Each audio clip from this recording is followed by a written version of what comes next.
तो आता है? हाँ brother. Okay, praise the Lord. और सबको मसीह यीशु के पवित्र नाम से स्वागत और सलाम। फिर एक बार परमेश्वर ने हमको इस प्रकार से इकट्ठा किया है, इस प्रकार के बाइबल स्टडी में शामिल किया है। अलग अलग प्रांतों से, अलग अलग कलीसियाओं से परमेश्वर ने अपने लोगों को इकट्ठा किया है आज शाम के सभा में। इसलिए मैं परमेश्वर को धन्यवाद देना चाहता हूं, और बोपड़ी मंडली के लिए भी मैं धन्यवाद देना चाहता हूं, और ब्रदर अनो के लिए भी मैं धन्यवाद देना चाहता हूं।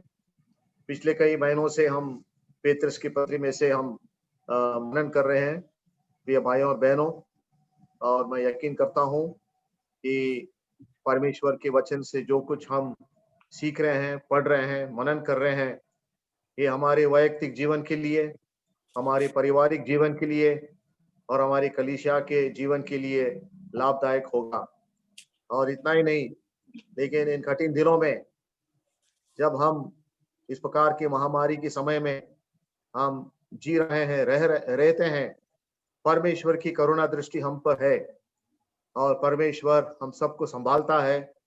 और इस प्रकार के सभाओं में शामिल होकर के परमेश्वर हमको ना केवल सिखाता है, अपने आवाज को सुनाता है, अपने संकल्पों को समझाता है, हमें उत्तेजना देता है, और हमारे मसीह जीवन के लिए जो मार्गदर्शन है वो हमें देता है।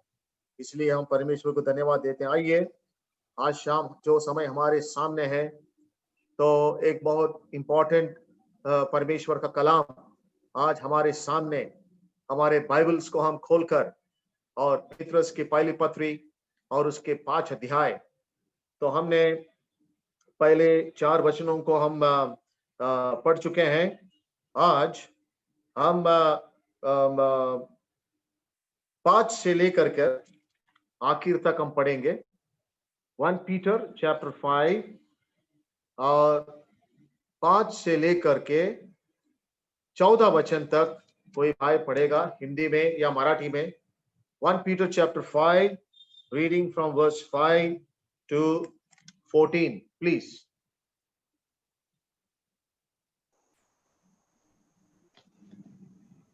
इसी प्रकार से नवयुवकों, तुम भी प्राचीनों के अधीन रहो, उनकी सेवा के लिए दीनता रहो, क्योंकि परमेश्वर अभिमानियों का विरोध करता है, परंतु दीनों पर अनुग्रह करता है। इसलिए परमेश्वर के बलवंत हाथ के नीचे दीनता से रहो, जिससे वह तुम्हें उचित समय पर बढ़ाए। अपनी सारी चिंता उसी पर डाल दो, क्योंकि उसको तुम्हारा ध्यान है। सचेत हो और जागरूक रहो, क्योंकि तुम्हारा विरोधी शैतान गरजने वाले सिंह के समान इस खोज में रहता है कि किसको फाड़ डाले। विश्वास में दृढ़ होकर और यह जानकर उसका सामना करो कि तुम्हारे भाई जो संसार में है ऐसे ही दुख सह रहे हैं।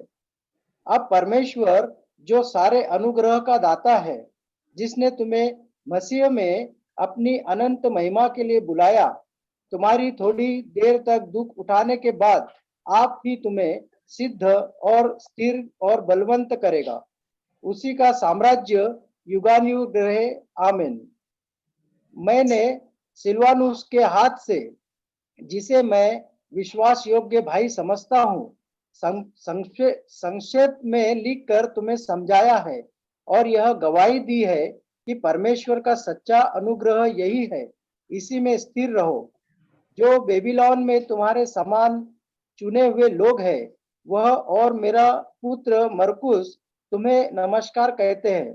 प्रेम के चुंबन से एक दूसरे को नमस्कार करो। तुम सबको जो मसीह में हो शांति मिलती रहे, आमीन। हाँ, कितना सुंदर वचन हम पढ़े हैं प्रिय भाई और बहनों। आज परमेश्वर हम सब के लिए एक सुंदर वचन दिया है। आइए हम परमेश्वर के मनन करते हुए, वचन के मनन करते हुए इन वचनों को हमारे हृदयों में ग्रहण करके लेंगे। हे परमेश्वर, ये वचन मेरे लिए है, मेरे आत्मिक जीवन के बढ़ोतरी के लिए है। इस वचन पर तेरी ज्योति तो चमका दे और इन वचनों की गहराई की जो समझ है, जो मतलब है, जो अर्थ है, मुझे समझा दे प्रभु। ये मेरी प्रार्थना है। प्रियो, पेतरस कितना सुंदर वचन लिखता है हमारे लिए। इन वचनों को पढ़ने के बाद सचमुच हमारे दिलों में एक प्रकार के एक सुकूनपन आ जाता है। देखो, हमने पिछले 2-3 सप्ताह से पेतरस जो अगुवाओं को, प्राचीनों को या कलीसिया में नेतृत्व करने वाले जो भाइयों को वो लिखता है, और हमने 4 सूचनाओं को हम देखे हैं, 4 मुद्दों को प्रदान करता है। संक्षिप्त रूप से मैं आपको फिर एक बार दोहराता हूं फॉर अ समरी, ताकि इन पॉइंट्स, ये जो मुद्दे हैं, आप अपने मनों में, दिलों में, याद में हमेशा रखोगे। ये एल्डरशिप के बारे में, नेतृत्व के बारे में सब कुछ हमने स्टडी नहीं किया, लेकिन पेतरस यहां पर कॉन्टेक्स्ट में जो हमको समझा के बताता है, ये हर कलीसिया में जो भाई लोगों को परमेश्वर ने चुन के लाया है, पवित्र आत्मा ने खड़ा कर दिया है, तो इनको रिकॉग्नाइज करना, क्योंकि पवित्र आत्मा ने इनको खड़ा कर दिया है। हर एक कलीसिया में परमेश्वर कुछ भाइयों को क्षमता दिया है, गुण दिया है नेतृत्व करने के लिए। ये कलीसिया, स्थानिक कलीसिया में रहने वाले हर विश्वासियों को, भाई बहनों को ये अंगीकार करना चाहिए, ये पहचानना चाहिए और ये मान लेना चाहिए कि हमारे देखभाल करने वाले अगुवाओं को परमेश्वर ने नियुक्त करके रखा है। Holi spirit has raised up the leadership and the assembly should recognize the leadership, और कलीसिया के विश्वासी लोग उनको मान देना चाहिए, ना केवल मान्यता लेकिन मान देना चाहिए। ये अगुवाओं जो है, ये जो नेतृत्व करने वाले जो प्राचीन है, ये कलीसिया के लिए जिम्मेदारी है, और कलीसिया की जिम्मेदारी उठाने वाले परमेश्वर को उनको अकाउंट देना है, हिसाब देना है। और आखिर में अपनी अपनी जिम्मेदारी जब वो ईमानदारी से, प्रामाणिकता से वो निभाते हैं, तो यहां पर पेतरस लिखता है कि जब मुख्य चरवाहा वापस आएगा, वो कौन है मुख्य चरवाहा? प्रभु यीशु मसीह। उस दिन तक ये जो भाई लोग, नेतृत्व करने वाले लोग, उनके सेवकाई को जारी रखना चाहिए। और यहाँ पर हमारे लिए कोई इनाम नहीं है, कोई कोई रिवॉर्ड नहीं है, प्रतिफल नहीं है, लेकिन हमारा मुख्य चरवाहा जब आएगा, विशेष करके इन प्राचीनों को उनके सेवकाई के अनुसार प्रमाण से उनको इनाम प्रदान करेगा। तो इन सारे बातों को लिखते हुए छोटा सा एक मैं विचार आपको देना चाहता हूं। पेतरस, प्रभु यीशु मसीह के पुनरुत्थान के बाद प्रभु यीशु मसीह ने पेतरस को बुलाया, पेतरस इधर आओ, क्या कर रहे हो तुम? तो पेतरस आया, प्रभु मैं आया, क्या क्या काम है बोलो। देखो, तुमको मैं काम देता हूं,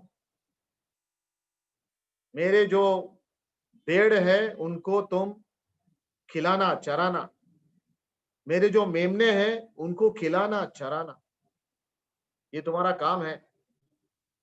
अभी पेतरस को प्रमोशन मिल गया, वो तो सुवार्तिक था, प्रचार करने वाला था, लोगों को मसीह के पास लेके आया था सुसमाचार प्रचार करके। लेकिन अभी कलीसिया बन गई, अभी जो आत्माएं कलीसिया में जुड़ गए हैं, उनको संभालने का काम भी पेतरस को सौंपा गया। और प्रभु यीशु मसीह ने पेतरस में वो गुण देखा, और प्रभु यीशु मसीह कहता है कि मैं जिस काम तुमको सौंप दिया हूं वो काम तुझे करना होगा। आने वाले दिनों में और वही काम पेत्रस ने सुसमाचार प्रचार किया। पहले सुसमाचार प्रचार करके 3000 आत्माओं का उद्धार होके बपतिस्मा दिया, पहली कलीसिया स्थापना हुई और तब से पेत्रस अभी कलीसिया का काम कर रहा है।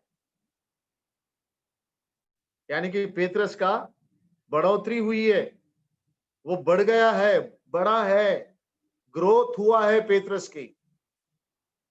पवित्र आत्मा का अभिषेक पेत्रस को प्राप्त हुआ और कलीसिया को संभालते संभालते पेत्रस को अलग अलग अनुभव प्राप्त हुआ कि कलीसिया में किस प्रकार के लोग जुड़ जाते हैं, उनके पार्श्वभूमि क्या है, उनको आत्मिक जीवन के बारे में कुछ मालूम नहीं है, अभी इनको कैसा सिखाना।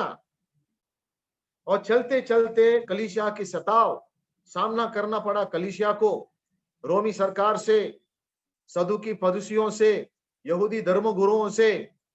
ये जो नए घट जो बन गई थी कलीसिया करके, जो मसीह का नाम को पुकार रहे हैं, वो विरोध में उठ गए हैं और कलीसिया के विरुद्ध सताव शुरू हो गया। और जैसे कि मसीह यीशु ने कहा, मेरे नाम लेने वालों को विरुद्ध सताव शुरू होगा। तो इसलिए पेत्रस लोगों को जागरूक करता है। वो कहता है कि सताव के समय में तुम निराश न हो, कमर बांधो, दृढ़ता से खड़े रहो, सहनशीलता से सताव का सामना करो, एकजुट रखो और आशा का जीवन जियो, आशा रखो। तो ये परिस्थिति में, इस संकट की परिस्थिति में, सताव की परिस्थिति में कलीसिया के नेतृत्व करने वाले जो भाई है वो कितना मजबूत होना चाहिए। जैसा नेतृत्व है वैसा झुंड है। और यहां पर 4 गुणों को पेश करता है। अभी देखिए, हम उसको संक्षिप्त में हम देखेंगे और आगे हम पढ़ेंगे, हम बढ़ेंगे। हम यहां पर वो कहता है कि परमेश्वर के उस झुंड, दूसरा वचन 5, दूसरा वचन 2 हम पढ़ते हैं। हम जो रखवाले करते, नेतृत्व करने वालों का, जो भाइयों का जो जिम्मेदारी है, वो लीडरशिप में जब आते हैं वो ये ख्याल रखना चाहिए, ये झुंड जो है, दूसरे वचन में जो लिखा है परमेश्वर के झुंड है। आप अपने बाइबल्स में वो लिख लेना। इस संदेश को सुनने वाले मेरे प्यारे भाइयों और बहनों, हम उस झुंड के सदस्य हैं। जो किसके झुंड है? परमेश्वर की झुंड। और ये पेत्रस को ठीक मालूम पड़ा, ये झुंड कोई आदमी का नहीं है, कोई पास्टर का नहीं है, कोई रेवरेंड का नहीं है, कोई बिशप का नहीं है, कोई इंसान का नहीं है। जो स्थानीय कलीसिया में हम सदस्य है, पवित्र आत्मा ने हमको जुड़ा दिया है, वो झुंड परमेश्वर का झुंड। इसलिए कितना नेतृत्व करने वाले, इसमें ख्याल रखना पड़ेगा। ये परमेश्वर के झुंड की जो तुम्हारे बीच में है उसके रखवाली करो। जब एक एल्डर कलीसिया का एल्डरशिप यानी कि नेतृत्व का काम संभालता है, वो उस झुंड के बीच में से, यानी कि उस झुंड में जो सदस्य है उनके बीच में रहता है, सबके साथ उसका संपर्क है, संबंध है। ये बात तो आजकल बहुत कम देखते ना। पदवी मिल गया तो लोग समझते वो कोई वीआईपी बन गया, लेकिन नम्रता का जो गुण यहाँ पर हम देखते हैं। पेत्रस कहता है तुम उनके बीच में है, उनके रखवाली करो। रखवाली करो बोलो तो इसका मतलब क्या है? उनके देखभाल करो। उनके देखभाल करो बोलो तो 2 प्रकार के देखभाल, एक तो उनको चराना, उनको संभालना, उनके ख्याल रखना, ना केवल कलेक्टिवली लेकिन इंडिविजुअली। इसके लिए तुम उनके बीच में रहते हैं, उनके बीच में तुम रहो, उनसे अलग मत रहो, उनके बीच में मिक्स होके रहो। तुम कुछ स्पेशल नहीं है कि तुम्हारा परमिशन लेके फिर तुमको मिलने को आना है, अपॉइंटमेंट लेके नहीं। उनके बीच में तुमको हमेशा रहना पड़ेगा, क्योंकि हमारा चरवाहा प्रभु यीशु मसीह अपने झुंड के बीच में हमेशा रहता है। इतना ही नहीं, तो उनके रखवाला करो। इसका मतलब है सबसे पहला उनको आत्मिक अन्न खिलाओ, उनको हरी चराई में लेके जाओ। वो खाते या नहीं वो देखो, उनके आत्मिक स्थिति कैसा है, स्पिरिचुअल वेलफेयर, वो अपने आत्मिक जीवन कैसे बिता रहे, उनको पूछो। कोई मदद चाहिए, कोई स्क्रिप्चरल काउंसलिंग चाहिए, कोई गाइडलाइंस चाहिए, उनको ऑब्जर्व, अवलोकन करो। लेकिन दूसरी बात, भेड़ों को संभालना और उनकी रखवाली करना बोलो तो धोखे से बचाओ, खतरे से बचाओ। क्योंकि भेड़ों को क्या बोलने का, निशान बन के बनाने के लिए बहुत लोग हैं। भेड़ कई लोगों का निशान बन जाते हैं, चोरों के निशान, अन्य खतरे का जानवर का निशान। Sheep become the target of wild animals. उनसे सुरक्षित रखो, रक्षा करो, ना केवल उनको फीड द फ्लॉक, उनको खाना खिलाओ, लेकिन उनके रक्षा करो। जो बातें उनके जीवन में है, वो डेंजर जो है, उनको सिखाओ कि भाई बाहर की जो चीजें हैं वो अंदर नहीं आना चाहिए। कलीसिया का रक्षा करना एक एल्डर का काम है। आजकल हम देखते हैं कि वचन के खिलाफ, सत्य के खिलाफ, सिद्धांत के खिलाफ जाने वाले विश्वासी बहुत है, और बड़ी चालाकी से वो कलीसिया में आने लगते हैं और भेड़ों को चुरा के फंसा के वो लेके जाते हैं गलत रास्ते में।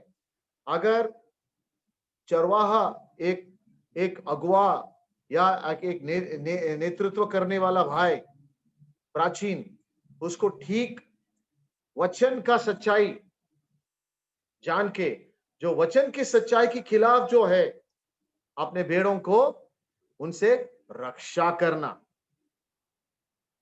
डॉक्ट्रिन्स में, शिक्षण में, पैटर्न में गलत शिक्षण देने वाले बहुत है, उनसे रक्षा करना। ये काम किसका है? प्राचीन लोगों का है। मंडली को संभालना या रखवाला करना, क्योंकि मंडली शैतान का एक निशान है। मंडली के दुश्मन बहुत है, सत्य के दुश्मन बहुत है। और भेड़ एक बार सच्चाई की क्षेत्र में प्रवेश किया तो रखवाला का काम यह है उनको एकजुट रखना उस झुंड में। कितनी बड़ी बात है। इतना ही नहीं, यहाँ पर और आगे बढ़ के, और यह दबाव से नहीं परंतु परमेश्वर की इच्छा के अनुसार आनंद से। परमेश्वर ने तुमको चुना है काम करने के लिए, और नीच कमाई के लिए नहीं, पर मन लगाकर, यानी कि लोभीपन से नहीं और आलसीपन से नहीं, लेकिन मन लगाकर करना, ईमानदारी से, विश्वास योग्यता से, जो नेतृत्व का सेवकाई जिन भाइयों को प्रभु ने बुलाया है वो करना। इसलिए हमको भोज चाहिए और दृश्य चाहिए, विजन।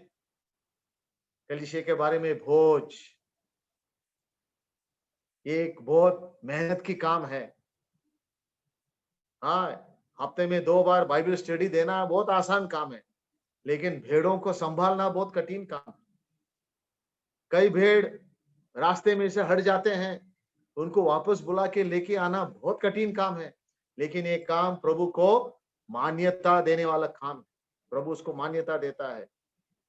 धन्य है वो प्राचीन या भाई या एल्डर जो मेहनती से अपने झुंड को संभालता है, उसके इनाम प्रभु यीशु मसीह जो मुख्य चरवाहा वो जरूर देगा। आगे चल के कमाई के लिए नहीं, मुझे कोई पैसा मिलेगा या मुझे कोई मजदूरी मिलेगा उसके लिए नहीं, लेकिन एक सेवकाई प्रेम से। और इतना ही नहीं, यहाँ पर जो लोग तुम्हें सौंपे गए हैं, यानी कि इंग्लिश बाइबल में ये ना केवल परमेश्वर का झुंड, एक स्थानिक कलीसिया परमेश्वर का संपत्ति है, द लॉर्ड्स हेरिटेज।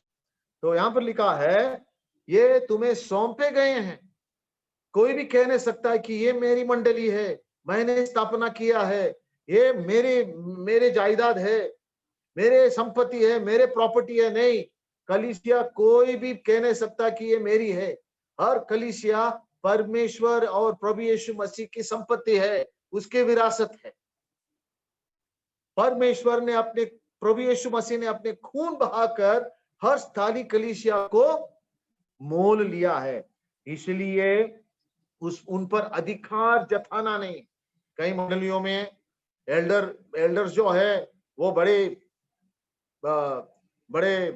हुक्मशाही चलाते हैं, अपने हुक्म चलाते हैं और बहुत कुछ करते हैं, डिक्टेटरशिप, और वो प्रभुत्व करते हैं लोगों के ऊपर। नम्रता नहीं है। लीडरशिप में सर्विस होना, एक खरा लीडर होता है, वो नेतृत्व करने वाला होता है, वो अपने आप को दीनता से, सेवकाई से, अपने आदर्श जीवन से लोगों को आगे चलाता है। देखिए कितनी यहाँ पर पेत्रस, अधिकार न जताओ वरन झूठ के लिए आदर्श बनो। यानी कि यहाँ पर प्रभु यीशु मसीह के साथ संबंध,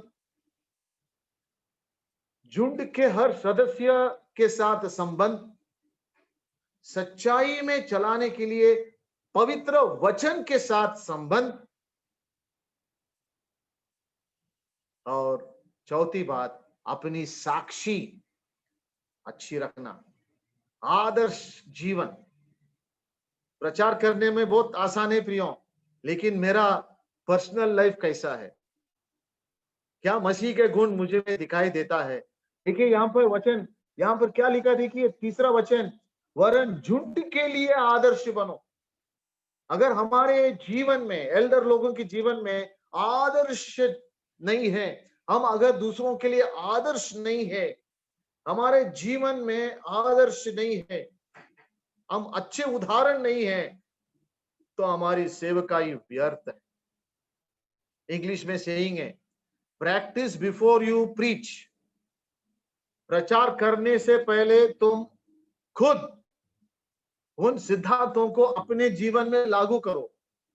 and do the things you teach. शिक्षण देने से पहले उन शिक्षणों को अपने वैयक्तिक जीवन में अमल करो।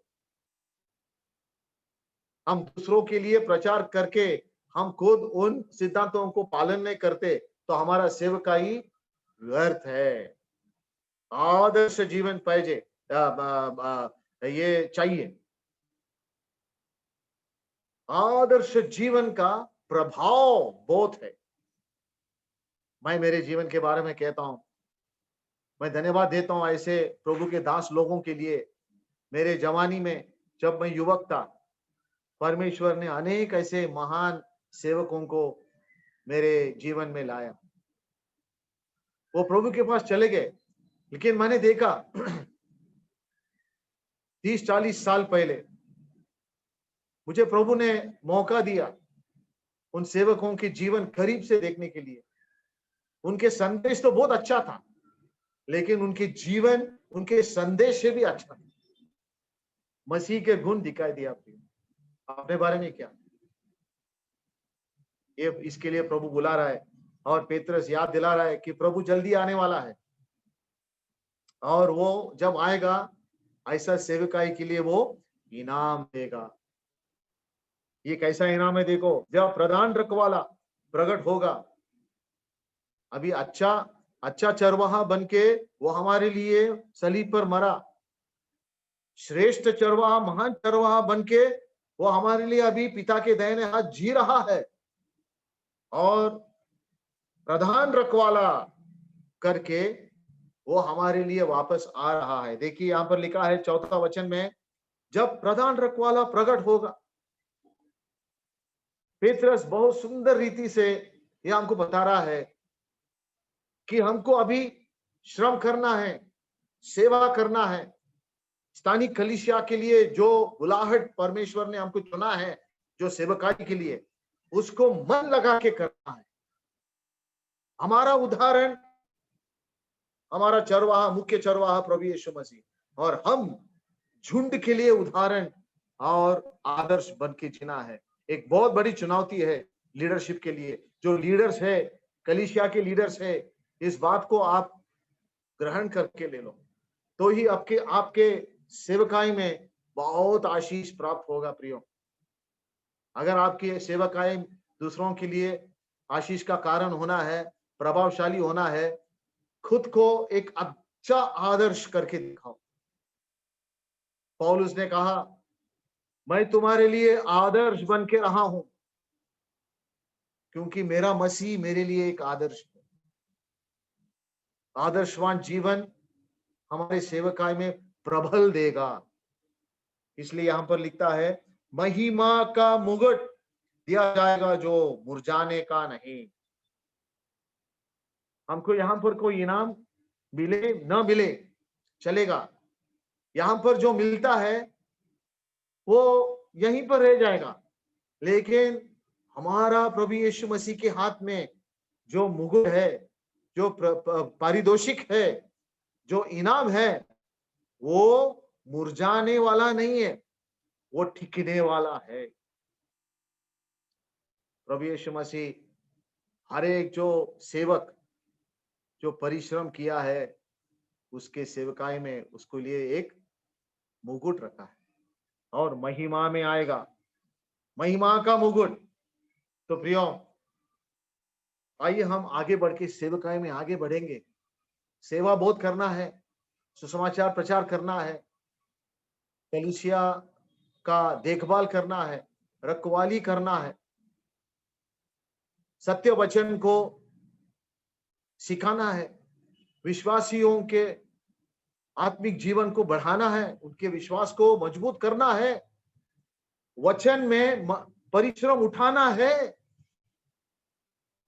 अगर ये वचन नहीं है, वचन की भरपूरी नहीं है, हम कैसा नेतृत्व करेंगे? विश्वासी लोग आज समाज में जीते वक्त अनेक प्रकार के कसौटी, अनेक प्रकार की परीक्षाएं, अनेक प्रकार के जो चुनौती इनको सामना कर रहे हैं। उनके जीवन में सफलता लाने के लिए, विजेता लाने के लिए अगुवाओं को, प्राचीनों को परिश्रम उठा के उनको गाइडलाइंस देना है और वचन के शिक्षण का भरपूरी से उनको देना है। और इसलिए आगे चल के ये अभी एक सेक्शन हो गया, तो हमने ये कंप्लीट किया है, क्योंकि आगे चलने से पहले हम एक वचन पढ़ के हम आगे बढ़ेंगे। इसके संदर्भ में प्रेरित पौल एफिसियों की एल्डर्स को अपने आखिर संदेश में क्या लिखता है, देखिए 20 अध्याय प्रेरितों के काम, प्रेरितों के काम 20 अध्याय 28 से लेकर के 31 तक पढ़ेंगे।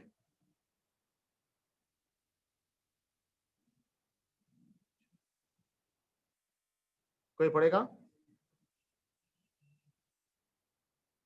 Acts 20, 28 to 31। इसलिए अपनी और पूरे झुंड की चौकसी करो, जिसमें पवित्र आत्मा ने तुम्हें अध्यक्ष ठहराया है कि तुम परमेश्वर की कलीसिया की रखवाली करो, जिसे उसने अपने लहू से मोल लिया है। मैं जानता हूं कि मेरे जाने के बाद फाड़ने वाले भेड़िए तुम में आएंगे, जो झुंड को न छोड़ेंगे। तुम्हारे बीच में तुम्हारे बीच में से भी ऐसे ऐसे मनुष्य उठेंगे जो चेलों के अपने अपने पीछे खींच लेने को टेढ़ी मेढ़ी बातें कहेंगे। इसलिए जागते रहो और स्मरण रखो कि मैं 3 वर्ष तक रात दिन आंसू बहा बहा कर हर एक को चेतावनी देना न छोड़ा।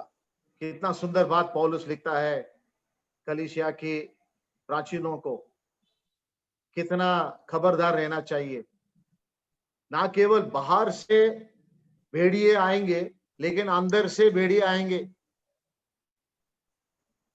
क्यों आएंगे? जो झुंड को न छोड़ेंगे और बीच में से ऐसे ऐसे मनुष्य उठेंगे जो चेलों को अपने पीछे खींच लेने को टेढ़ी मेढ़ी बातें कहेंगे। इसलिए जागते रहो। ये बहुत इंपॉर्टेंट संदेश है प्राचीनों को।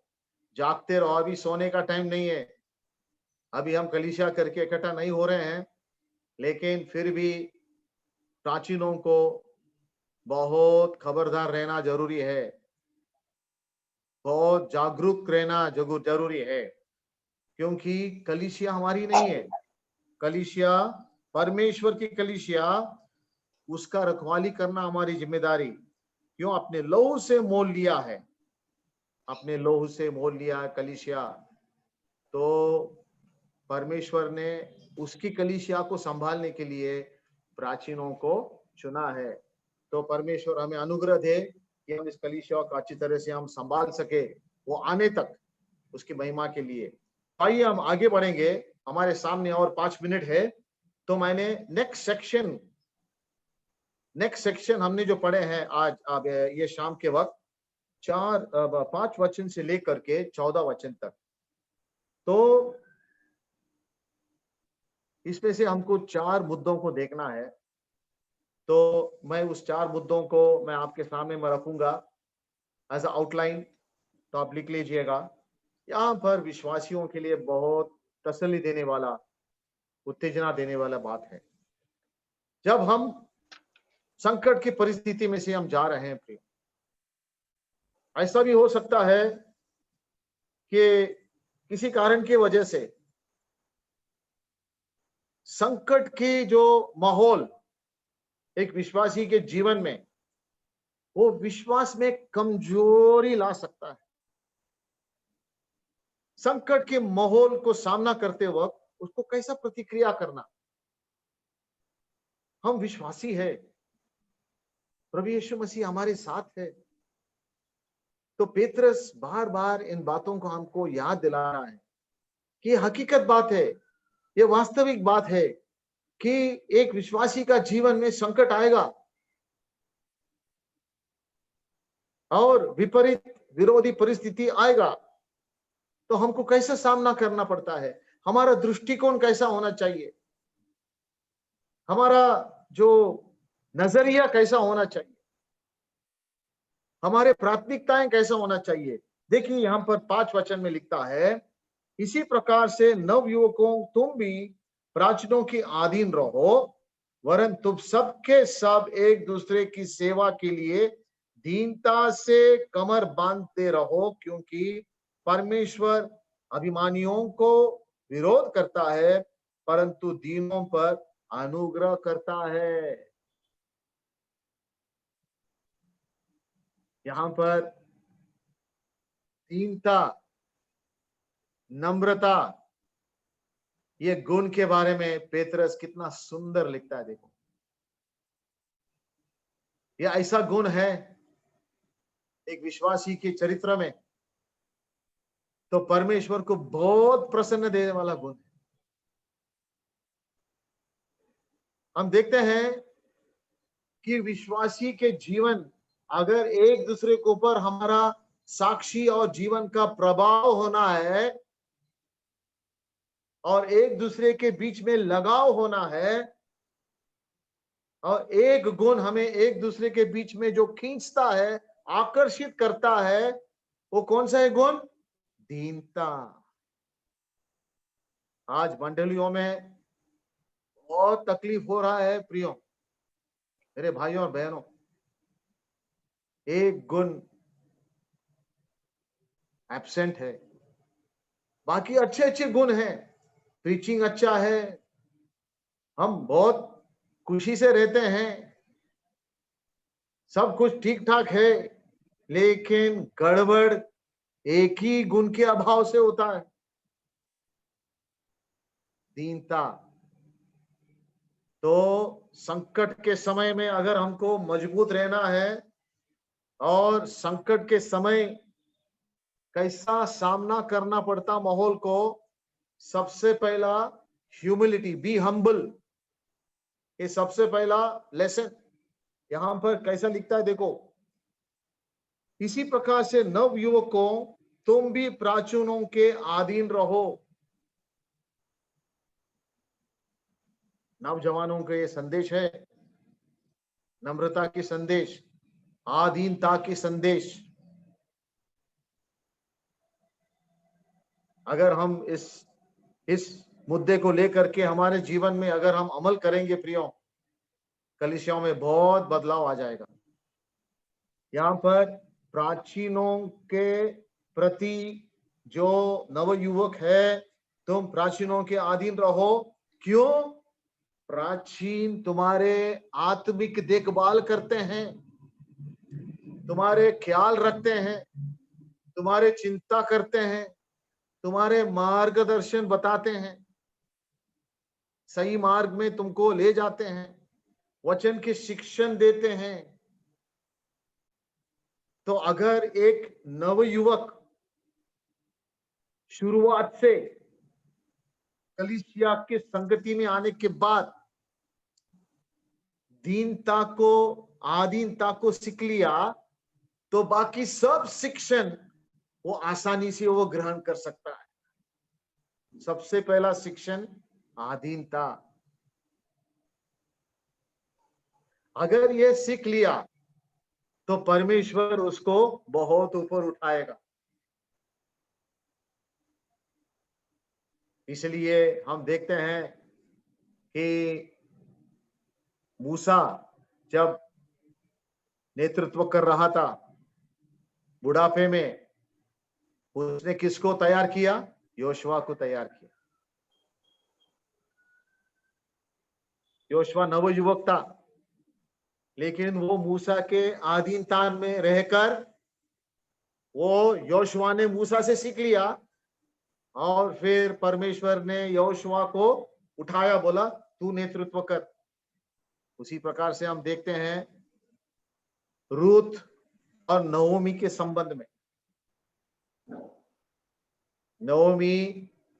रूथ नवोमी के अधीनता में रही, उसके बाद परमेश्वर ने रूथ के जीवन में अनुग्रह का कार्य किया। नवोमी ने बहुत कुछ सिखाई रूथ को, और वो सीखने के बाद रूथ ने बहुत आशीष पाया। और बोअज और रूथ का प्रेम कहानी हमें मालूम है। उसी प्रकार से हम देखते हैं एलीजा, उसके साथ जो सेवा करने वाला एलीशा, वो नवयुवक था, उसने बहुत कुछ सीख लिया एलीजा से। और उसके बाद परमेश्वर ने एलीशा को ऊपर उठाया और दुगना उसको इस्तेमाल किया। उसी प्रकार से नया नियम में आप देखते हैं प्रियो, पौलुस और तीमुथियुस के। तीमुथियुस नवयुवक था, पौलुस से बहुत कुछ सीख लिया उसके अधीनता में रहकर, और उसके बाद तीमुथी अपने कलीसिया के नेतृत्व का सेवकाई किया। तो ये सबसे पहला हम एक मुद्दा है। तो 5 वचन हम पढ़े हैं। प्रभु की इच्छा हो तो अगले गुरुवार को इस स्टडी को जारी रखेंगे। एक ध्यान रखना, सेवा के लिए दीनता से कमर बांधे रहो, क्योंकि परमेश्वर अभिमानियों का विरोध करता है, परंतु दीनों पर अनुग्रह करता है। प्रियो, दीनों पर अनुग्रह करता है। जब परमेश्वर हमारा दीनता की गुण को देखता है, तो उसके अनुग्रह भरपूर से हमारे जीवन पर बरसाता है प्रियो। और आज परमेश्वर के अनुग्रह हमें चाहिए, जरूरी है। परमेश्वर करो, कि हम आधीन स्वाधीन दीनता में हमारे मसीह जीवन बिताए और उसके अनुग्रह को बहुतायत से हम पाए। प्रभु की महिमा हो। आप सबने संदेश को सुन लिया। प्रभु की आशीष आप सब पर बने रहे। प्रभु की स्तुति हो। Praise the Lord.